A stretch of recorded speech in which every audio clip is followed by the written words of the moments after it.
इसी प्रकार से महाराज श्री के श्रीमुख से कथा प्रसंगों का निरंतर आनंद लेने के लिए पूज्य श्री के आधिकारिक YouTube चैनल को जरूर सब्सक्राइब करें और बेल आइकन को दबा दें।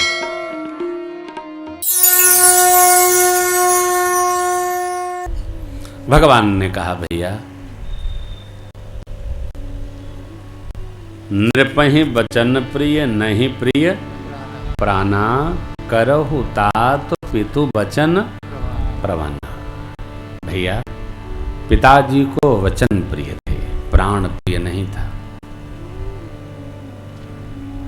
पहली बात तो मनुष्य को चाहे जहां वचनबद्धता बनानी नहीं चाहिए, और बन गई तो प्राण जाय बरु वचन न जाई।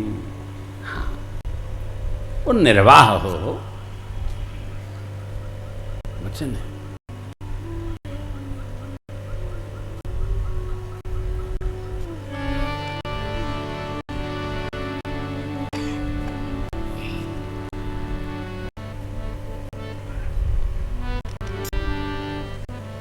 भरत भैया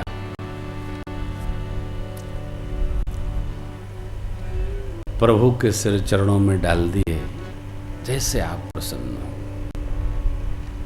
प्रभु ने कहा, पिताजी को वचन प्रिय थे, पिताजी ने सत्य का रक्षण किया, प्राण त्याग दिया। हम चारों भाइयों को योग्य है कि हम भी पूज्य पिताजी ने जिस वचन का निर्वाह किया उसका हम निर्वाह करें। भैया यद्यपि आप कोमल हैं, ऐसा जानते हुए भी मैं आपको कठोर बात कह रहा हूं। क्या?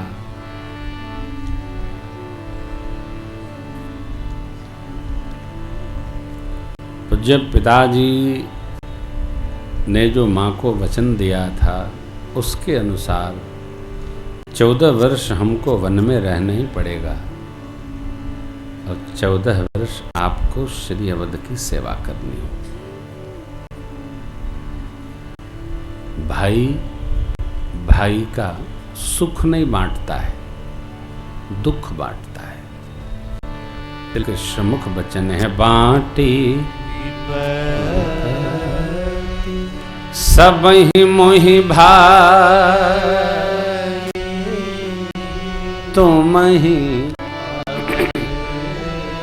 भरी बड़ी। देखिए, सुख कभी अकेले भले स्वीकार कर ले, पर दुख को बांटना चाहिए। दुख व्याधि दुख नहीं है, वो तो फल है। हमको भगवान ने ऐश्वर्य दिया है तो हम उसको बांट कर, समुचित भाव से सबको बांट कर उसका उपयोग करें, सुख भोग करें। हमारे हिस्से का ही कम पड़ रहा है नहीं। इसलिए मैं बारंबार कथाओं में कहता हूं, अपने लिए सुख हो गया अच्छी बात, अपनों के लिए आप सुख इकट्ठा न करो, अपनों के लिए धर्म और पुण्य इकट्ठा करो। ये उनके पास जन्म जन्मांतर की थाती है। और पिता ने यदि धर्म इकट्ठा किया, पुण्य इकट्ठा किया, तो संतान यह सोचकर कि पिता ने ऐसा किया, हमको भी करना चाहिए, ऐसा करेंगे। पिताजी ने धन इकट्ठा किया तो बच्चे आपस में लड़ेंगे। जहां जैसा होगा वहां दर्शन करिएगा। जगत में सामान तो इकट्ठे नहीं करना है भैया, भगवान के परमार्थ का सम्मान इकट्ठा करना है, मूल है। मैं एक बार और आपसे कहूं, भगवान को, रावण के समाज को मारने के लिए अयोध्या जी से बाहर जाना आवश्यक नहीं है। भगवान श्री अवध में भी रहकर और रावण का समूल विनाश कर सकते हैं, ऐसी भगवान के पास व्यवस्था है, कहीं जाने की जरूरत नहीं। परंतु वचन के कारण से भगवान ने मर्यादा का निर्वाह किया। मां ने मांगा तापसवे विशेष उदासी 14 राम बनवास। माँ ने जो मांगा भैया, इसके अनुसार हमको वन में रहना, आपको यहाँ रहना। बंटवारा हो गया। भरत जी ने कहा प्रभु कृपा भई, नाथ भयो सुख साथ गए को। सरकार अभिषेक की सामग्री लाए हैं, यदि आपका मन माने तो इसे स्वीकार करें। क्यों? राम जी ने मान लिया, भरत जी जो प्रस्ताव लेके आए थे सत्य यही है, हमको केवल रहना है, गुरु आज्ञा मानकर व्यवहार करना है। ध्यान रखिएगा, भरत जी को कुछ करना नहीं है।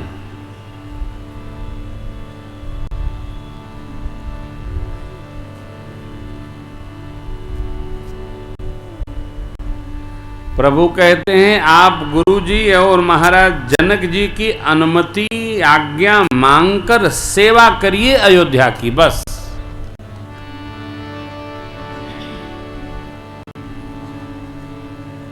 करेगा कौन? वन से राम जी ही सब करेंगे। वही तो बात है। कौन कर रहा है? राम जी कर रहे।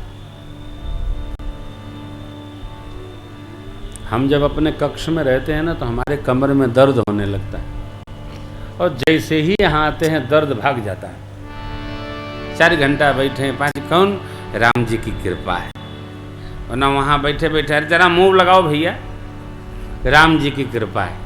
आपको भी जिसके पैर में दर्द होगा, जब कथा में आप आओगे तो दर्द पंडाल के बाहर भाग जाएगा, और जैसे आप घर जाएंगे रास्ते में पकड़ लेगा। ये राम जी की कृपा है भैया। यहां रोग नसाए जाते, रोग रहेगा ही नहीं। आश्रय में रहो आप, भगवान के आश्रय में रहिए, जगत के आश्रय में नहीं। आसरा जिस जहां का मिले ना मिले, मुझको तेरा सहारा सदा। भरत जी को आसरा मिल गया। जैसे ही प्रस्ताव दिए, अभिषेक की सामग्री प्रभु लाए हैं, क्या आज्ञा है? बोले अत्रि महाराज से अनुमति लेकर इसको उचित स्थल पर रखवा दीजिए। एक कूप था, वहां रखवा दिया गया। भरत भैया चित्रकूट दर्शन की प्रार्थना किए, चित्रकूट में दर्शन की अनुमति मिली। 5 दिन में दर्शन हुआ और सिर चरणों में आकर उपस्थित भय सारा समाज, माताएं, गुरु माँ, गुरुदेव भगवान और भरत जी का सब मित्रमंडल आकर बैठा। विदा का दिन है। प्रभु ने सबको देखा, सबकी ओर देखा, चरणों में पड़े, माताओं के, गुरुजन के, गुरु माँ के, सबको नेत्र झुका लिए। भरत जी संकोच समझते। देखिए, आज तो आप बड़े लाड़ से, स्नेह से कथा सुन रहे हैं ना। कल की जब कथा शुरू होगी ना, तो कथा प्रारंभ होते ही ऐसा मन अन्मनस्क होता है। क्यों? बस आज पूर्णाहुति है। ऐसे धनुष भंग के बाद विवाह में जब विदाई की कथा होती है तो लगता है अब लीला चरित्र, श्रृंगार चरित्र पूर्ण हुआ, अब तो कल से अयोध्या कांड में वनवास की कथा है। ऐसा मन में ही रूखापन आ जाता। सरकार के वनवास की कथा है। ऐसा लगता है मानो बेटी की विदा होने के बाद भाई बाप माई घर में बैठकर गई, बाबू चाय बनावे, अभी रुका, क्यों? मुनिया गई। ऐसा जो भाव बनता है कथा में भी। आज विदा का सत्र है। प्रभु का संकोच देखकर भरत जी महाराज हाथ जोड़कर प्रणिपात भाव से बोले, प्रभु हम श्री अवध जाएं। भगवान ने भरत जी को उठाकर हृदय से लगा दिया, सीख दी, मंत्र बताया। मुखिया को मुख जैसा होना, स्वयं लेता है, यहां नहीं रखता है, सारे अंगों का पोषण करता है। भरत जी लाला इसी प्रकार गुरु पितु मातु स्वामी सिख पाले, कुशल हो।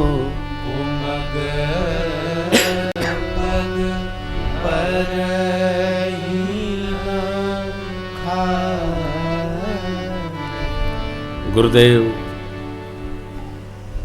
माता पिता अपने से श्रेष्ठ जन के आज्ञा मांगकर जो व्यवहार करता है उसको कभी कष्ट नहीं होता, क्लेश नहीं होता। आप श्रेष्ठ जनों की, गुरुजनों की, माँ महाराज की आज्ञा मांगकर राजपाट को संभालिएगा। राजधर्म सर्वस्व इतना ही है जैसे मन का मनोरथ। राजा को जब तक मन का मनोरथ सिद्ध न हो जाए उसको प्रकट नहीं करना चाहिए। प्रभु ने भरत जी को बहुत भांति परितोष किया, परंतु बिना आधार के मन को शांति नहीं प्राप्त। भरत भैया की शीलता, गुरुदेव सचिवों का समाज, माताओं की उपस्थिति, भगवान को भी संकोच हो रहा है। क्या करूं, क्या दूं? अकारण करुणा करने वाले मेरे प्रभु की करुणा वृष्टि भई। और ये पंक्तियां सुनिए और गाइए। प्रभु कैरी कृपा पावरी दे,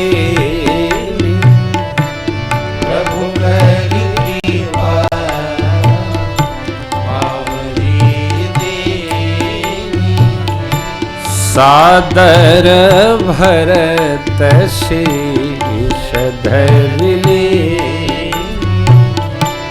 सादर भरत शीश धरिले, चरण पीठ करुणा निधान के, चरण पीठ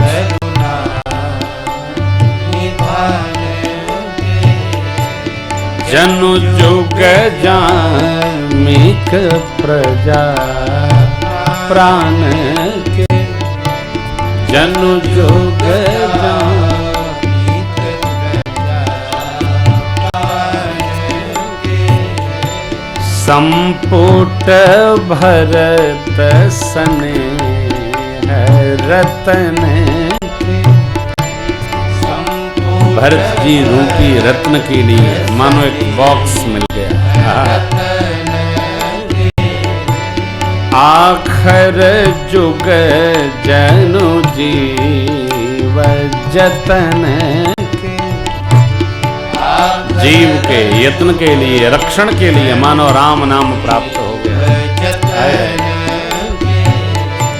भरत मुदित अवलंब लहेते, भरत मुदित अवलंब लहेते, अस सुख जस सिय राम रहे, अस सुख जस सिय राम रहे,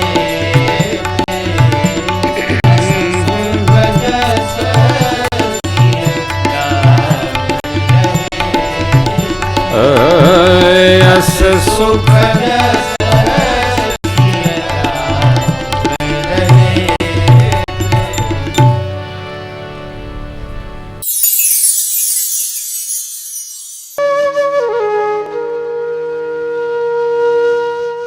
इसी तरह सुनते रहिए।